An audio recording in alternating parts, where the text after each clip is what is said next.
Assalamualaikum warahmatullahi wabarakatuh. Salam dan bahagia teman-teman sekalian. Kita ketemu lagi di pertemuan kita masih dalam rangka pembahasan tentang psikologi sosial.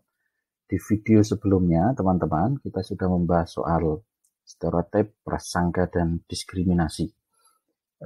Bahwa pada titik tertentu kemudian diskriminasi itu juga nanti akan berkaitan dengan apa yang akan kita bahas pada kesempatan kali ini, yaitu tentang konflik dan agresivitas. Orang-orang yang kemudian melakukan diskriminasi bisa dalam bentuk apapun ya, politik, ekonomi, gitu ya, kemudian juga sosial, dan ketika itu terus-menerus kemudian terjadi, maka memungkinkan terjadinya tindak kekerasan, terjadinya konflik, dan tentu saja itu kemudian akan berkaitan dengan apa yang disebut sebagai agresivitas. Teman-teman sekalian, sekali lagi kesempatan kita pada pertemuan kali ini kita akan membahas tentang apa itu yang disebut sebagai agresivitas dan bagaimana cara kita mengenali agresivitas, teori-teori apa saja yang kemudian berkaitan dengan agresivitas, dan faktor apa yang kemudian berkaitan yang menyebabkan terjadinya agresivitas. Tentu setelah pembahasan ini teman-teman bisa diharapkan nanti mampu untuk memahami dan sekaligus menjelaskan bagaimana agresivitas itu terjadi, bagaimana secara konseptual terjadinya agresivitas, dan tentu bagaimana teman-teman kemudian mampu melakukan analisis terhadap apa yang konflik-konflik apa yang kemudian terjadi dalam konteks kehidupan kita sehari-hari. Nah, teman-teman sekalian, di dalam kehidupan kita itu tentu saja agresivitas itu ada di segala lini kehidupan kita. Kalau teman-teman menyimak misalnya yang baru-baru ini terjadi, misalnya ada kasus di Yogyakarta tentang dan Purwokerto gitu ya, tentang konflik antara warga dengan kepolisian karena warga ini kemudian mempertahankan tanahnya begitu ya, terjadi bentrok di sana begitu, dan ini tentu saja berkenaan dengan bagaimana agresivitas juga terbangun baik oleh kepolisian maupun kemudian juga oleh oknum-oknum warga. Di dunia internasional kita melihat beberapa bulan terakhir misalnya ada kasus kudeta yang terjadi di Myanmar gitu ya, dan kemudian ada sekitar cukup banyak kemudian warga yang melakukan protes terhadap pengambil alihan paksa oleh militer dan tewas gitu ya, beberapa hilang belum diketemukan. Ini adalah bentuk-bentuk dari bagaimana tindak agresivitas itu terjadi. Yang paling dekat dengan kita bisa jadi gambar-gambar yang ada di layar Anda ini menunjukkan bagaimana tingkat agresivitas di dalam kehidupan sehari-hari kita itu terjadi. Baik oleh majikan kepada asisten rumah tangga, baik oleh laki-laki terhadap perempuan, orang tua terhadap anak, teman sebaya, maupun kemudian di kasus-kasus yang lain apa yang terjadi antara Israel dengan Palestina, itu juga gambaran tentang agresivitas. Kita lihat apa itu definisi dari agresivitas. Ada cukup banyak teori yang kemudian menggambarkan dan memberikan definisi tentang agresivitas. Teman-teman nanti bisa lacak cukup banyak buku-buku psikologi sosial maupun sosiologi yang kemudian membahas tentang agresivitas itu. Yang pertama, misalnya Ronson dan kawan-kawan itu menyebutkan bahwa agresivitas itu adalah tindakan yang diniatkan untuk tujuan membahayakan atau menyakiti. Ini definisi yang kemudian disampaikan oleh Aronson dan kawan-kawan. Ada tindakan di sana, jadi agresivitas itu oleh Aronson dimaknai sebagai sebuah tindakan, tapi juga ada niat di sana, diniatkan gitu ya, yang tujuannya adalah untuk membahayakan ya, bukan membahagiakan, membahayakan atau menyakiti. Kita lihat bagaimana kemudian Atkinson dan kawan-kawan mendefinisikan ini. Atkinson itu mendefinisikan bahwa agresivitas itu adalah tingkah laku yang diharapkan untuk merugikan orang lain, atau kemudian perilaku yang dimaksudkan untuk melukai orang lain, baik itu secara fisik maupun verbal, juga dikenakan pada upaya untuk merusak harta benda yang dimiliki oleh orang lain. Atkinson kemudian lebih detail, meskipun di sana kemudian kita menemukan beberapa kata kunci di sana. Ada, kalau arson itu ada tingkah laku, Atkinson menyebut tindakan gitu ya. Atkinson kemudian menyebutkan sebagai tingkah laku. Yang diharapkan itu, yang diniatkan, merugikan orang lain. Ini kata kuncinya adalah merugikan orang lain. Atau kemudian Atkinson juga menyampaikan bahwa tingkah laku yang dimaksudkan untuk melukai orang lain, baik itu berupa fisik itu ya mengenai tubuh kita gitu ya, atau kemudian secara verbal. Dan termasuk di dalam pengertian ini menurut Atkinson ya merusak properti, merusak harta benda dan seterusnya. Dan dari dua gambaran ini dengan rumusan-rumusan yang lain, maka para psikolog kemudian mencoba untuk menarik beberapa benang merah yang mengatakan bahwa agresivitas adalah perilaku yang diniatkan yang menyebabkan sakit secara fisik ataupun secara psikologis. Jadi perilaku yang diniatkan. Jadi perilakunya itu diniatkan. Ada niat ada niat di sana yang kemudian diejawantahkan, diimplementasikan di dalam perilaku yang menyebabkan terjadinya sakit, menyebabkan terjadinya kerugian secara fisik maupun secara psikologis. Ini definisi-definisi yang kemudian kita bahas di sini.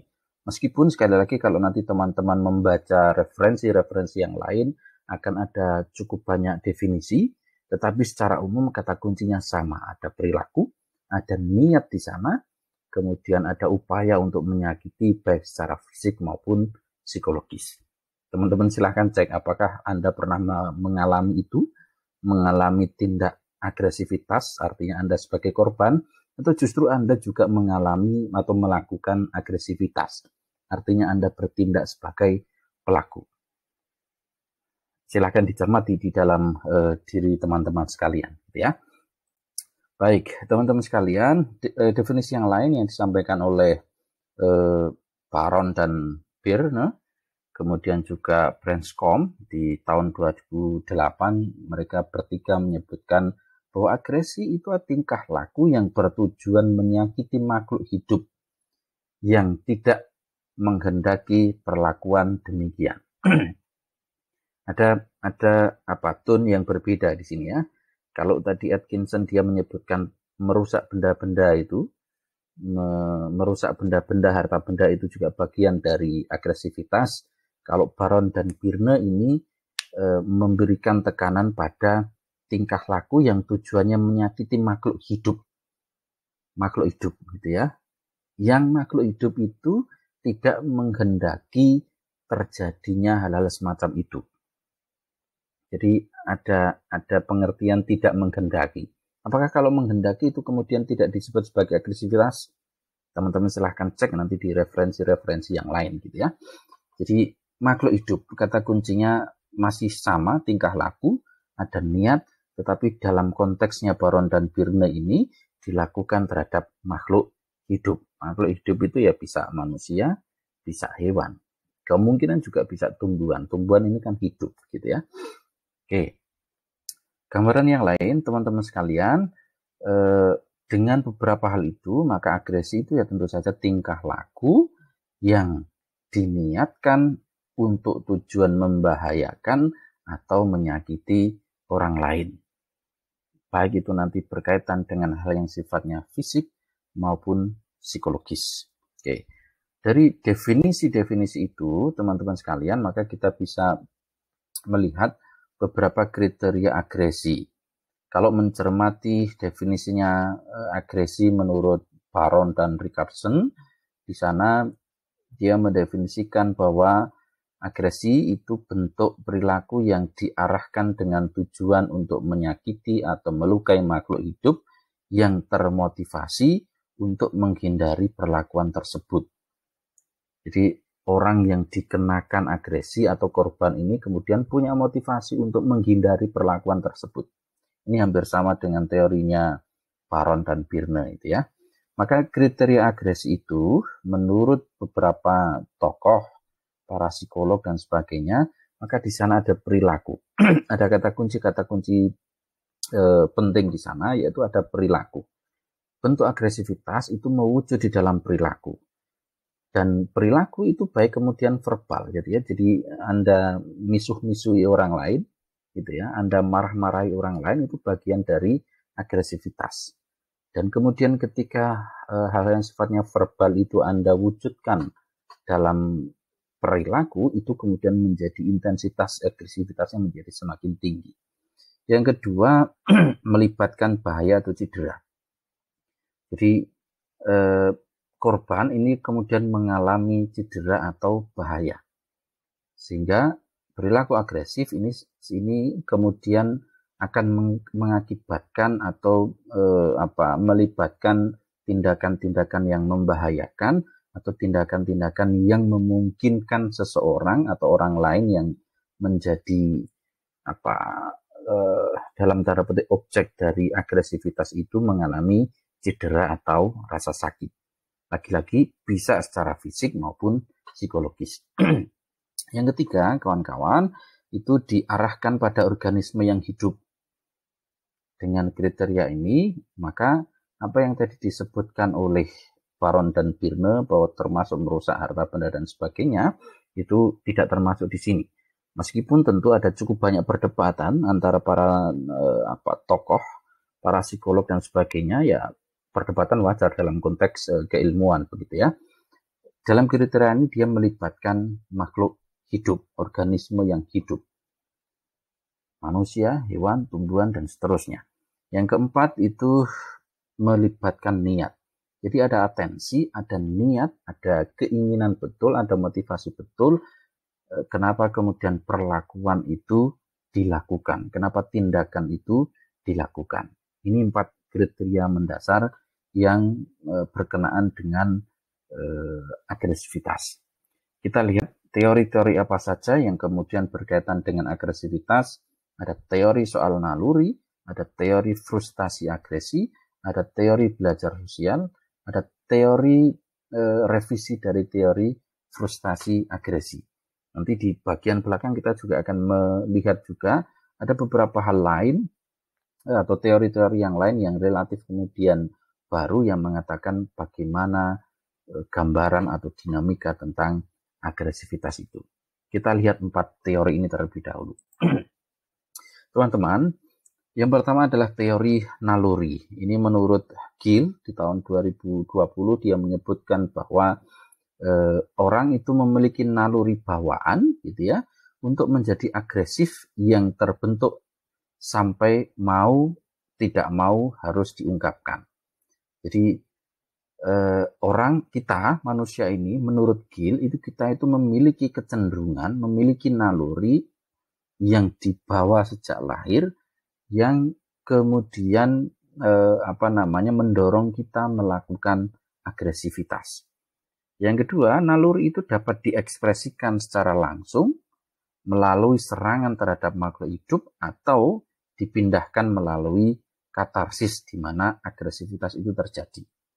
Jadi secara naluriah kita itu memiliki apa yang disebut sebagai atensi tentang agresivitas. Bahwa kemudian agresivitas itu kemudian bisa dilakukan atau dialamatkan secara langsung, artinya bentuk perilakunya terjadi, atau kemudian dipindahkan melalui media katarsis.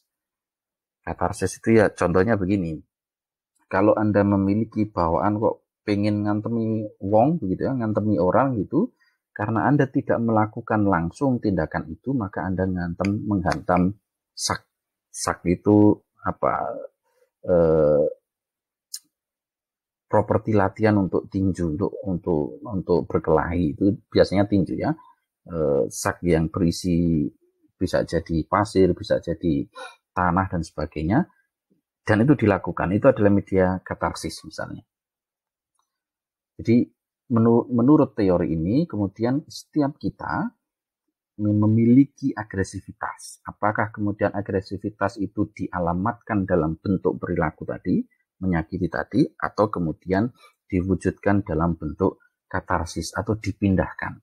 Sehingga kita tidak melukai orang lain, tetapi perilaku kita itu kita pindahkan kepada media tertentu yang menjadi media katarsis itu. Gunanya apa? Agar tidak terjadi kesakitan terhadap orang lain. Loh, bukannya tadi di dalam konteks agresi itu pasti melibatkan orang lain, bukan benda, dan ada unsur cedera misalnya, atau menyakiti orang lain. Kalau dengan gambaran ini, apakah teori naluri kemudian masih bisa disebut sebagai teori agresivitas misalnya? Memang di kemunculan konteks psikologi selalu kita melibatkan ada faktor-faktor yang sifatnya genetik atau bawaan gitu ya. Ada juga yang kemudian dipengaruhi oleh faktor-faktor lingkungan. Tetapi teori ini muncul jauh sejak dulu gitu ya. Bahkan kemudian kalau kita melacak pada psikoanalisis, ya dorongan-dorongan semacam ini sebenarnya sudah muncul. Maka Freud menyatakan bahwa kita itu memiliki apa yang disebut sebagai etos dan thanatos, kehendak untuk hidup dan kehendak untuk mati. Oke, itu demikian ya teman-teman teori tentang naluri. Yang kedua itu adalah teori frustasi agresi.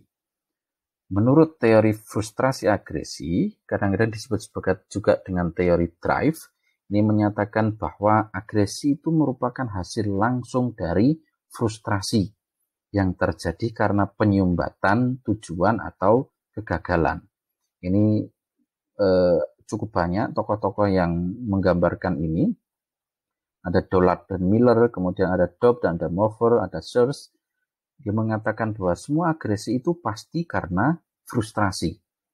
Dan frustrasi itu karena mengalami ketersumbatan, karena mengalami kegagalan untuk mencapai tujuan, maka terjadilah agresi.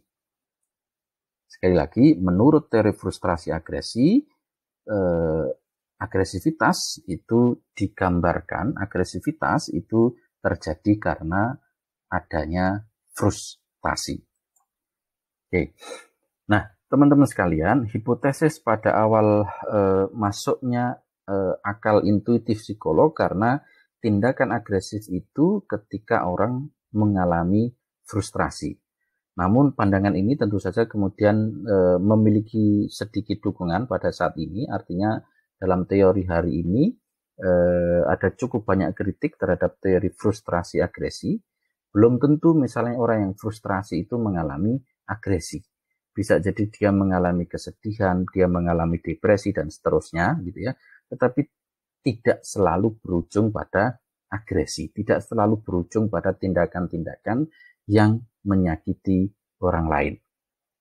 Oke, kita lihat kemudian penelitian dan pengalaman berulang kali itu menunjukkan bahwa orang sering menghadapi frustrasi mereka atau menyatakan dengan cara yang tidak agresif. Ini kritik terhadap teori frustrasi agresi ini. Di awal-awal teori ini muncul selalu disebutkan, oh dia melakukan tindak kekerasan itu karena frustrasi. Tidak. Dia belakangan kemudian itu dikatakan ada cukup banyak orang yang menentang, yang mengkritik ini. Tidak loh. Tidak semua frustrasi itu kemudian dinyatakan dengan cara yang agresif misalnya. Maka teori frustrasi agresi ini yang kemudian menyatakan bahwa frustrasi itu selalu menyebabkan agresi itu di perkembangan akhirnya kemudian ini tidak cukup banyak digunakan lagi, tidak cukup banyak dilirik lagi karena ternyata ada cukup banyak faktor-faktor terjadinya agresi yang bukan karena terjadinya frustrasi. Oke, itu gambaran tentang teori frustrasi agresi. Yang lain teman-teman adalah gambaran tentang teori belajar sosial. Kalau mencermati lagi teori belajar sosial, kita harus kembali ke induk dari teori belajar sosial, yaitu adalah behavioristik. Ada classical conditioning di sana, ada operant conditioning di sana, dan kemudian Bandura mencoba mensintesiskan itu menjadi teori belajar sosial atau disebut sebagai social learning. Nah, teori belajar sosial itu menjelaskan bahwa agresi itu adalah perilaku, gitu ya, perilaku di mana orang itu belajar melalui pengamatan, di mana orang itu belajar mengalami pengamatan pada orang lain yang memodelkan perilaku tertentu. Jadi karena kita melihat orang lain yang dia melakukan sesuatu, maka kemudian kita belajar tentang itu. Dan ini kemudian diikuti dengan menerima pengetahuan dari model itu untuk kemudian memamerkan tindakan serupa. Di beberapa tahun yang lalu kita masih melihat di televisi misalnya ada anak-anak kecil yang dia berkelahi dengan teman sebayanya, anak kecil ya umur 4 tahun, 5 tahun, 6 tahun gitu ya. Dia kemudian berkelahi dengan teman sebayanya sampai ada pemberitaan ya anak yang kemudian diajak berkelahi itu meninggal misalnya. Usut punya usut, ternyata anak yang melakukan ini tadi, pelakunya itu ternyata kecanduan nonton WWF, kecanduan nonton Smackdown dan sebagainya. Dia ingin menerapkan apa yang dia lihat di televisi, padahal Smackdown di televisi itu ya settingan kan begitu ya. Tetapi karena anak ini kemudian melihat terus apa yang terjadi di televisi, dia ingin mempraktekkan itu kepada temannya. Yang terjadi kemudian adalah ada tindak tindak kekerasan terhadap teman sebayanya. Ini adalah contoh bagaimana si anak melakukan modeling. Nah, Albert Bandura ini kemudian menemukan bahwa anak-anak yang menonton model dewasa melakukan tindak kekerasan, mengulangi tindak-tindak kekerasan agresif yang serupa. Contohnya tadi ya, soal anak-anak yang kemudian bermain Smackdown itu tadi. Artinya efek pemodelan itu memperkuat untuk menyalin tindakan model orang dewasa. Anda lihat, Anda cermati misalnya di keluarga Anda, apakah kemudian ketika kita menemukan satu keluarga yang bapak ibunya mengalami kekerasan atau melakukan kekerasan di dalam rumah tangga, bagaimana kemudian tindak atau perilaku si anak ketika berada di luar rumah? Apakah kemudian dia juga melakukan modeling dan tidak misalnya? Ini teori social learning menekankan bahwa kita itu bisa melakukan sesuatu hanya dengan melakukan pengamatan, hanya dengan cara meniru. Nah, teman-teman sekalian, teori belajar sosial yang kemudian menjelaskan agresi itu sebagai perilaku belajar melalui pengamatan pada orang lain dan kemudian memiliki perilaku serupa, memiliki dukungan ilmiah. Ini memiliki dukungan ilmiah yang cukup, artinya bahwa kalau orang dewasa melakukan itu dan kemudian ditiru anak-anak, ini secara teoretik sangat ilmiah gitu ya. Artinya banyak teoritisi yang kemudian membenarkan teori ini. Anda cek nanti di kehidupan Anda sehari-hari apakah terjadi hal semacam itu. Nah, Bandura juga mengatakan bahwa beranggapan bahwa perilaku itu merupakan sesuatu yang dipelajari, gitu ya. Karena dia mengamati, karena dia meniru, maka itu dipelajari, tetapi bukan sebagai bawaan individu sejak lahir. Bandura mengkritik teori naluri yang mengatakan bahwa agresivitas kita itu ya bawaan kita sejak lahir. Bandura tidak setuju dengan itu. Dia mengatakan ya perilaku agresif itu ya karena peniruan. Itu kenapa teman-teman sekalian Anda bisa mencermati di kelompok tertentu anak-anak yang kemudian teriak-teriak Allahu Akbar dan bawa senjata tajam misalnya.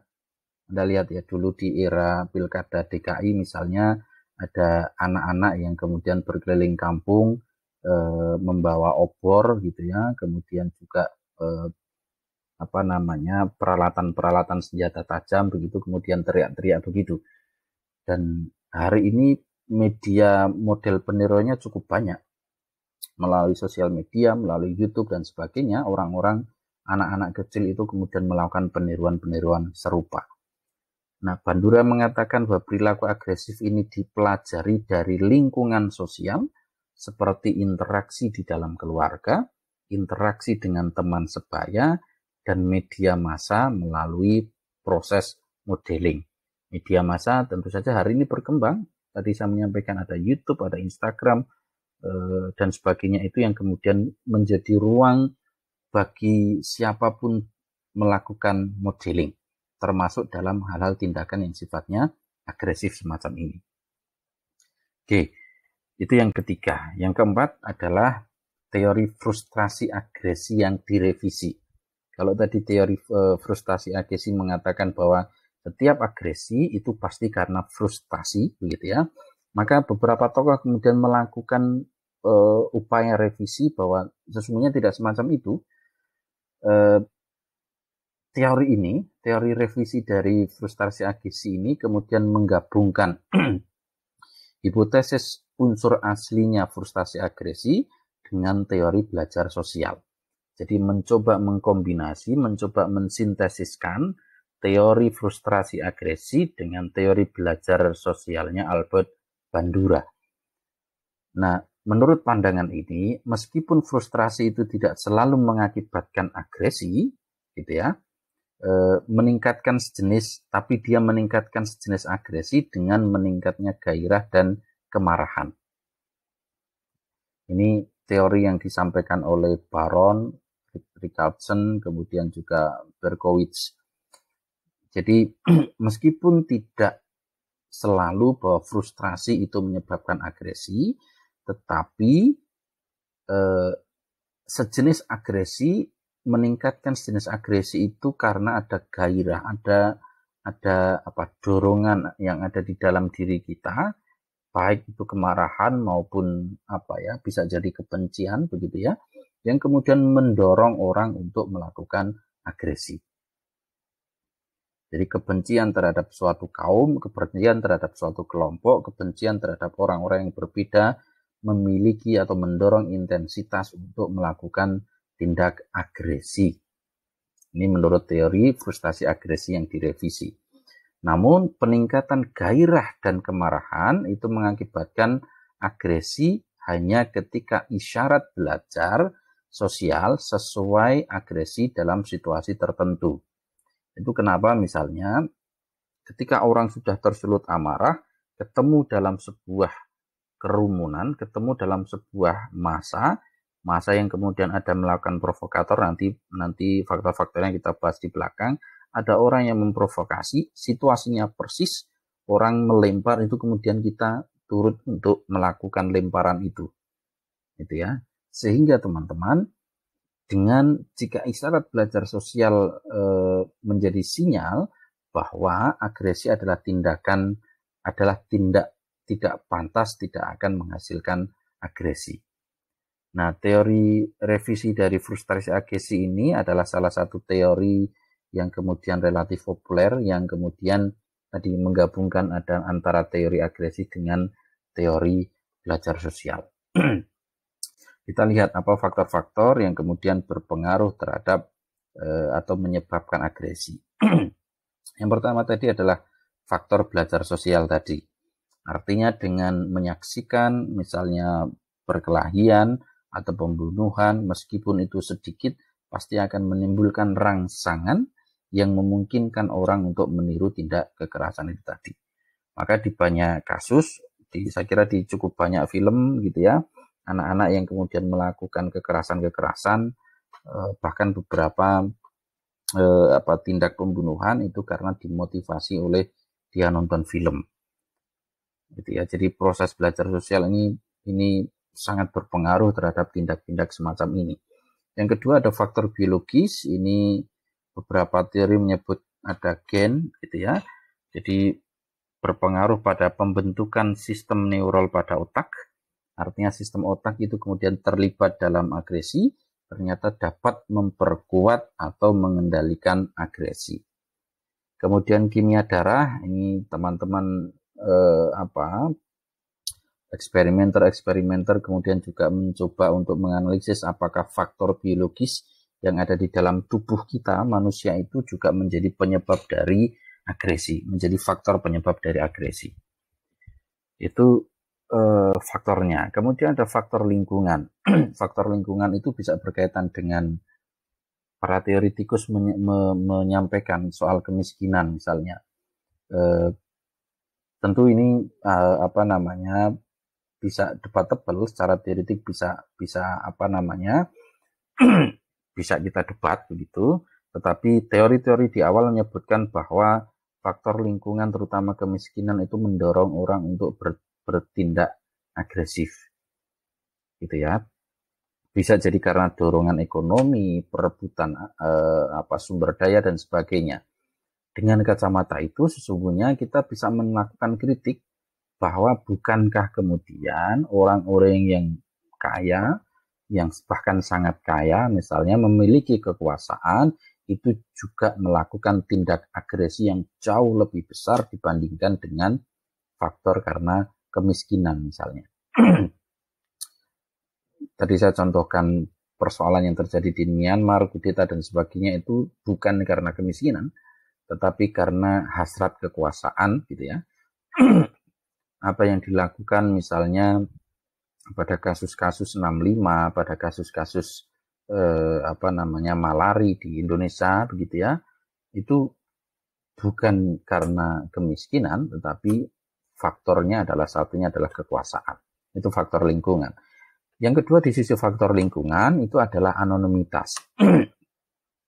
Anonimitas itu kita temukan ketika kita berada di lingkungan massa dengan jumlah orang yang banyak, maka secara personal kita akan mengalami apa yang disebut sebagai anonimitas. Diri kita itu lebur di dalam massa.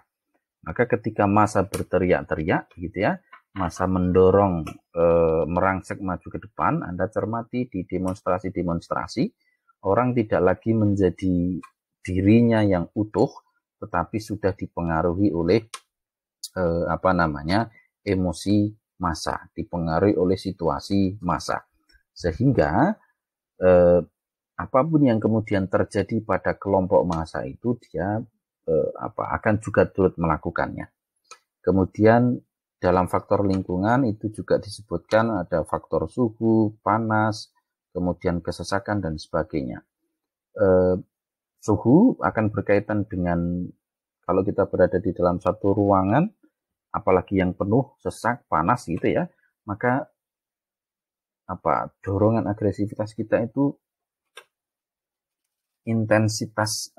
intensi kita untuk melakukan agresivitas itu akan naik.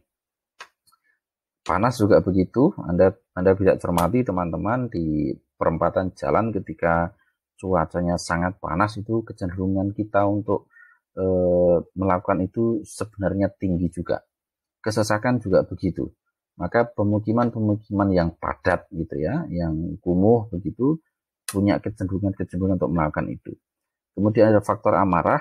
Ini amarah itu merupakan emosi yang memiliki ciri-ciri aktivitas sistem saraf parasimpatik yang tinggi dan adanya perasaan tidak suka yang sangat kuat yang biasanya disebabkan adanya kesalahan yang mungkin nyata-nyata atau salah atau juga tidak, artinya belum tentu itu bersalah misalnya. Jadi ada faktor amarah yang kemudian berpengaruh terhadap terjadinya agresi.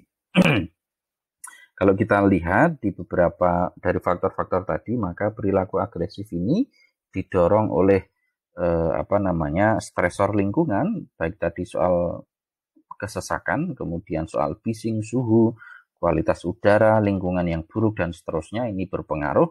Kemudian pada kondisi internal itu berkaitan dengan hal-hal yang sifatnya biologis tadi, ada emosi, ada stres, ada konsep diri kita juga berpengaruh di sana. Kemudian ada faktor-faktor situasional itu berkaitan dengan efek senjata, ada alkohol, media massa, provokasi dan sebagainya. itu yang kemudian mendorong faktor-faktor eksternal sosial tadi, baik itu berkenaan dengan keluarga, rekan kerja, sebaya, tetangga, sekolah, dan seterusnya, ini yang kemudian seluruhnya itu bahu-membahu gitu ya, seluruhnya itu berkongsi, kemudian menyebabkan perilaku agresi itu tadi. Oke, kita coba lihat faktor-faktor yang lebih detail terkait dengan faktor biologis misalnya. Jadi agresivitas adalah satu hal yang alamiah dan diwariskan. Ini menurut teori biologisnya, teori naluri tadi. Dan betul bahwa apa yang disampaikan berkaitan dengan teori biologis ini, psikoanalisis melalui Freud yang mengatakan bahwa kita punya insting untuk mati, insting thanatos. Jadi kalau insting untuk hidup itu kan Anda bersolek, Anda belajar, Anda makan, Anda tidur, Anda rekreasi, beli baju baru dan seterusnya, itu kan insting untuk hidup. Tapi ketika Anda menyendiri, Anda merasa bersalah, Anda menjaga jarak dengan lingkungan dan sebagainya, itu bagian dari thanatos. Kemudian Konrad Lorenz dia menyebutkan bahwa ya ada perspektif evolusioner, artinya ada fighting instinct di sana, ada pertempuran insting di dalam diri kita yang kemudian menyebabkan tindak-tindak agresi itu tadi. Nah, kritik terhadap faktor ini bahwa agresi itu memiliki cakupan yang luas dengan berbagai tingkah laku, maka bisakah kemudian faktor biologis menjelaskan itu? Artinya ini loh ada persoalan sosial yang terjadi, ada faktor sosial. Apakah faktor-faktor di luar kondisi biologis itu bagaimana pendekatan biologis ini mencermati tadi? Tadi ada faktor kesesakan, ada faktor suhu, ada faktor kemiskinan, ada faktor dan sebagainya itu tadi. Nah, frekuensinya yang berbeda pada beragam masyarakat. Artinya jika sebabnya hanya persoalan biologis, maka tidak akan ada perbedaan besar antara kelompok masyarakat. Kalau sebabnya hanya soal biologis yang ada di dalam diri kita, maka harusnya sama dong perilaku agresi yang terjadi di Indonesia dengan di Amerika, di Myanmar, di Afrika, dan seterusnya misalnya. Sehingga para psikolog sosial tidak memberikan persetujuan yang utuh gitu dengan gagasan bahwa agresi itu natural atau tidak dipelajari. Itu berkenaan dengan teori biologis. Nah, kemudian berkenaan dengan teori drive atau frustrasi agresi tadi, ini berasal dari adanya kondisi eksternal yang merangsang individu untuk menyakiti individu yang lain. Kritik terhadap teori drive ini atau frustrasi agresi ini, agresi tidak hanya disebabkan oleh frustrasi atau kondisi eksternalnya, tetapi ada pengaruh suasana batin kita, suasana psikologis kita yang juga mempengaruhi itu. Maka nanti di dalam konteks psikologi Jawa, khususnya Surya Mentaram begitu ya, ketika kita masuk pada kondisi manusia tanpa ciri, sesungguhnya ya kita tidak diombang-ambingkan oleh persoalan yang ada di luar diri kita. Maka ada konteks mawas diri itu dalam rangka kita mencermati stimulus-stimulus yang berkenaan yang datang dari luar yang kemudian merangsek ke dalam diri kita. Di pertemuan ke depan nanti kita akan bahas sendiri tentang bagaimana psikologi rasa, psikologi Kawruh Jiwa Surya Mentaram bicara soal bagaimana kita sebagai manusia itu mempelajari dirinya, termasuk berkaitan dengan soal hal yang sifatnya agresif ini tadi. Oke. Kemudian ada teori agresi yang modern, ada social learning perspective, di sana ada Bandura tadi yang mengatakan teori belajar sosial. Kemudian ada general aggression model. Jadi agresi itu dipicu oleh beraneka ragam variabel yang kemudian menimbulkan rangsangan, baik berkaitan dengan afeksi, perasaan, ataupun kognisinya. Ini teman-teman silakan perhatikan bagaimana general aggression model ini berlaku. Ini teorinya begini. Jadi ada faktor-faktor situasional, ada faktor-faktor personal, yang kemudian faktor-faktor itu ketika dihadapkan pada situasi kondisi saat ini, artinya secara afektif memungkinkan, secara kognitif memungkinkan, dan secara dorongan itu terjadi, maka memungkinkan terjadinya agresi itu berlanjut atau terjadi. Artinya apa yang kemudian menyebabkan orang bisa menyakiti orang lain, teman-teman coba lihat, coba refleksikan di dalam diri Anda, sekali lagi apakah misalnya kapan terakhir kali misalnya Anda kehilangan kendali diri dan kemudian memarahi orang lain, atau kapan kemudian Anda mengalami atau menjadi korban dari perilaku-perilaku tindak agresif ini. Itu yang kemudian memang perlu kita lihat bagaimana proses-proses ini terjadi. Apakah yang membuat Anda begitu marah, perkataannya, tingkah lakunya, atau mungkin kondisi diri Anda sendiri. Ini yang kemudian perlu Anda cermati betul. Baik, teman-teman, sampai di sini dulu kita bicara soal teori-teori dan faktor-faktor yang berkaitan dengan agresi. Nanti di video berikutnya kita akan bahas tentang yang menyebabkan itu apa lagi selain beberapa teori itu tadi. Oke, silakan kalau ada pertanyaan, teman-teman bisa ajukan di kolom komentar dan nanti kita bahas melalui pertemuan sinkron. Bisa kita diskusikan. Begitu teman-teman, terima kasih dan salam.